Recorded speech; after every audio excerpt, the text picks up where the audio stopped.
que esse é um erro muito comum. A pessoa tem R$1.000 e o que ela faz por desconhecimento ou insegurança? Divide em 20 papéis ao mesmo tempo. Ela não gera nem fluxo de dividendos capaz de comprar no fracionário, ou seja, ela não gera renda suficiente para reinvestir. O trabalho mais doloroso de você fazer no início é selecionar as ações que você vai acompanhar. Então imagina um iniciante, nunca viu nada de bolsa, ele chega no universo de mais de 400 empresas listadas e qual perspectiva que você vai ter que essa pessoa vá analisar? Imagina, gente. Não. Para você, vocês têm uma filosofia de investimentos, né? Qual que seria o passo inicial para a pessoa que fala assim, eu quero seguir, né, a filosofia de investimentos do Barça, eu quero seguir a filosofia de investimentos da AGF? Qual que é o passo inicial para essa pessoa que hoje não investe?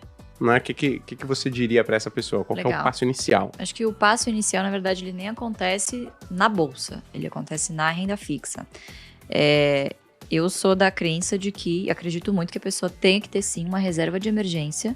E aí ia depender, obviamente, das finanças pessoais de cada um, mas pelo menos uns 6 meses de salário, para que caso alguma coisa aconteça, e emergência não escolhe CPF, não escolhe hora, emergências simplesmente acontecem.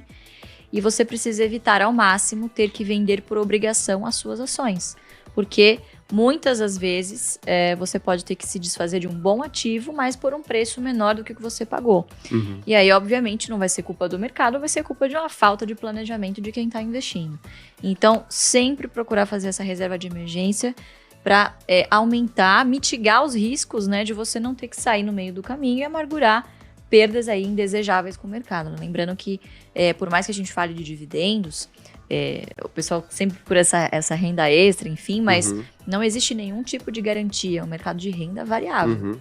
Enquanto está subindo, maravilhoso. Agora, quando está caindo, você percebe que, de fato, a renda varia, né? A renda variável varia. Então, acho que o primeiro passo, de fato, é ter essa reserva de emergência, que é um paralelo do você se jogar do avião e saber como é que abre o paraquedas, né? As pessoas geralmente fazem o contrário. Se jogam do avião e no meio do caminho... Tenta pegar.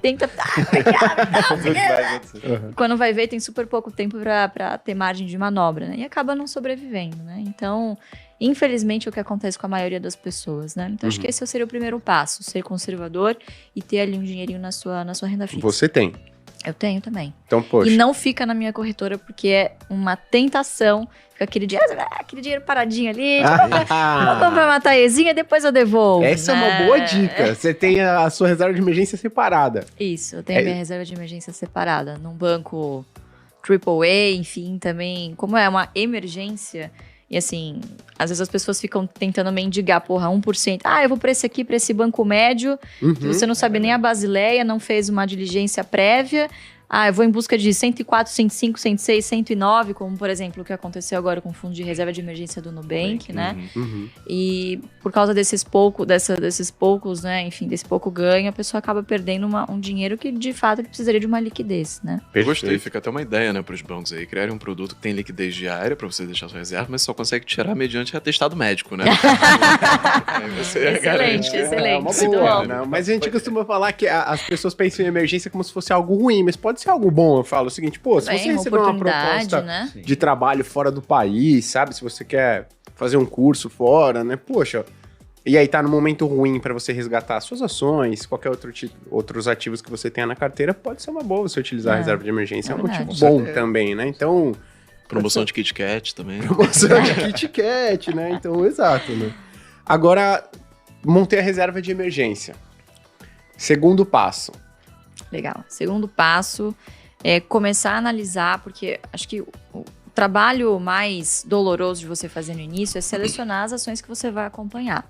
Então, imagina um iniciante, nunca viu nada de bolsa, ele chega no universo de mais de 400 empresas listadas e qual perspectiva que você vai ter que essa pessoa vá analisar? Imagina, gente, nunca.